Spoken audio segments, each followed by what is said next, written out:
एक राजा होता. तो फार दुष्ट होता. तो प्रजेला फार छळी. प्रजेला कोणतेही सुख नाही. डोक्यावर कर मात्र वाढत होते. प्रजा हवालदिल झाली. असा कसा हा राजा? मरत का नाही एकदा? असे ती म्हणे. पुढे काय झाले? राजा आजारी पडला. त्याच्या सर्व शरीराला व्रण झाले. त्या व्रणातून पू येई, रक्त येई. माशा सभोवती भणभण करीत. गावोगावचे वैद्य आले, हकीम आले, नाना उपाय झाले, परंतु गुण पडेना. व्रण बरे होईना.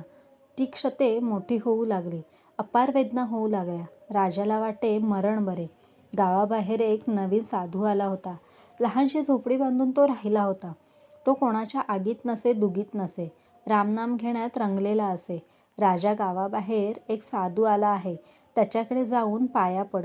तो काही उपाय सांगेल. एक जुना वृद्ध मंत्री म्हणाला. न्या मला पालखीतून. पाहूया प्रयत्न करून.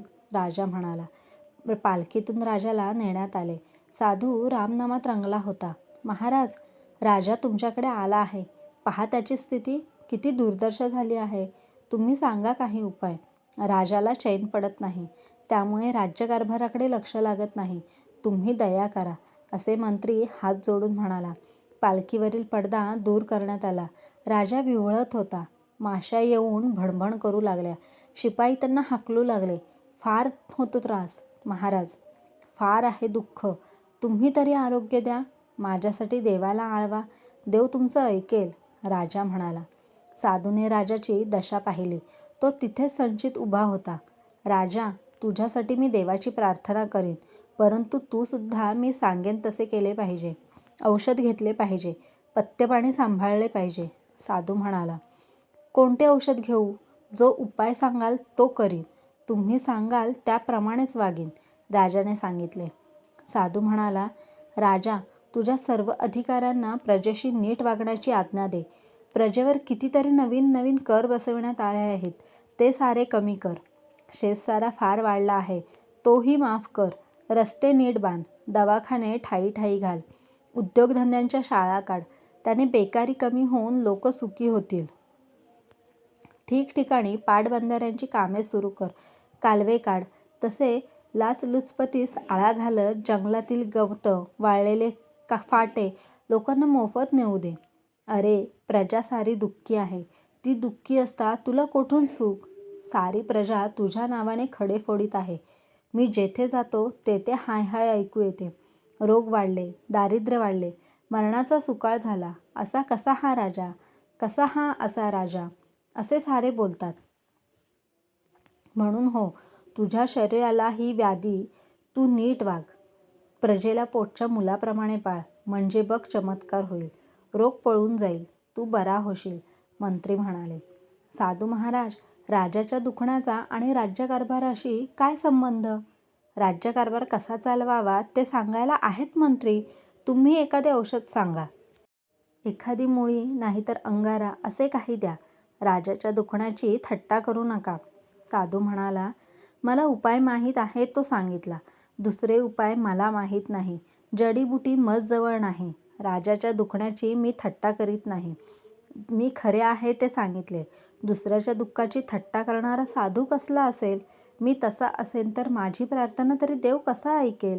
राजा म्हणाला. प्रधानजी, साधू म्हणतो तसे करून पाहूया. इतके बाह्य उपाय झाले. हकीम झाले, वैद्य झाले, मांत्रिक झाले, तांत्रिक झाले. आता साधू म्हणतो तसे वागूया. चला परत. साधूला प्रणाम करून ते सारे परत गेले. राजाने नवीन हुकूम दिले. अधिकारी नीट वागू लागले. डोईजड कर कमी झाले. शेतसारा प्रमाणात झाला. रस्ते झाले, कालवे झाले, उद्योगधंद्यांच्या शाळा झाल्या. लोकांना आजारपणात औषध पाणी मिळू लागले. जसजसा राज्यकारभार सुधारू लागला तसतसा राजाचा रोग बरा होऊ लागला. प्रजा राजाला दुवा देऊ लागली. कसा उदार आहे राजा, किती प्रजेवर त्याचे प्रेम, असे लोक म्हणू लागले. राजा चिरायू हो, सुखी हो, उदंड आयुष्याचा हो, असं स्त्री पुरुष लहान थोर सारे म्हणू लागले. हळूहळू राजा निरोगी झाला. शरीरावरचे व्रण शरीर तेजस्वी व सुंदर झाले.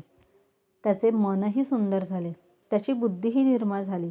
एके दिवशी राजा प्रधानाला म्हणाला. त्या साधूने सांगितले तसे झाले. त्यांचे हे उपकार त्यांना वाजत गाजत येथे आणूया. त्यांचा सत्कार करूया. सारे शहर शृंगारले. ठायी ठायी कमानी व तोरणे उभारण्यात आली. रस्त्यात चंदनाचा सडा घालण्यात आला. घोडेस्वार, हत्ती, वाजंत्री सारा थाट सजला. राजा साधूकडे गेला. त्याने आग्रह करून साधू महाराजास पालखीत बसविले. स्वतः राजा पायी चालत निघाला. तो साधूवर चवऱ्या वारीत होता. मिरवणूक सुरू झाली. हजारो लोक जमले होते. साधूचा जय जयकार होत होता. लोक लाह्या, फुले यांची वृष्टी करीत होते. कोणी तर सोन्या चांदीची फुले उधळली. मिरवणूक संपली. महासनावर साधू महाराज बसले. राजाने त्यांची पूजा केली. नंतर साष्टांग प्रणाम करून राजा म्हणाला, हजारो लोक जमले आहेत. 2 उपदेशाचे शब्द सांगा. महाराज उभे राहिले. टाळ्यांचा कडकडाट झाला. नंतर सारे शांत झाले. साधू म्हणाला, मी काय सांगू? मी एकच गोष्ट सांगतो. दुसऱ्याला कधी दुःख देऊ नका. दुसरा तुमचे भले चिंतील अशा रीतीने वागत जा. सर्वांना तुम्ही हवेसे वाटाल असे वागा. मनुष्य जन्मतो तेव्हा स्वतः रडतो, परंतु इतरांना आनंद होतो. आता असे मरा की तुम्हाला मरताना आपण चांगले वागलो असे मनात येऊन आनंद वाटेल व असा चांगला मनुष्य मरणार असे मनात येऊन लोक रडतील. लोकांची सदिच्छा, लोकांचे आशीर्वाद हेच आपले सुख. राजा, तू नीट वागत नव्हतास. तुझा राज्यकारभार चांगला नव्हता. लोक म्हणत राजा म्हणजे पीडा. कधी सरेल ही पीडा. त्यामुळे तू व्याधीने पिडलास. परंतु तुझा कारभार कल्याणमय होऊ लागताच किती चांगला राजा असे लोक म्हणू लागले. तुझा रोग हटला. प्रजेच्या आशीर्वादात राजाचे बळ, प्रजेचा शापात राजाचे मरण. म्हणून सर्वांना सांगतो की चांगल्या रीतीने वागा. एकमेकांचे शिव्याशाप न घेता एकमेकांचे आशीर्वाद घ्या आणि हा संसार सुखाचा करा. पृथ्वीवर स्वर्ग आणा.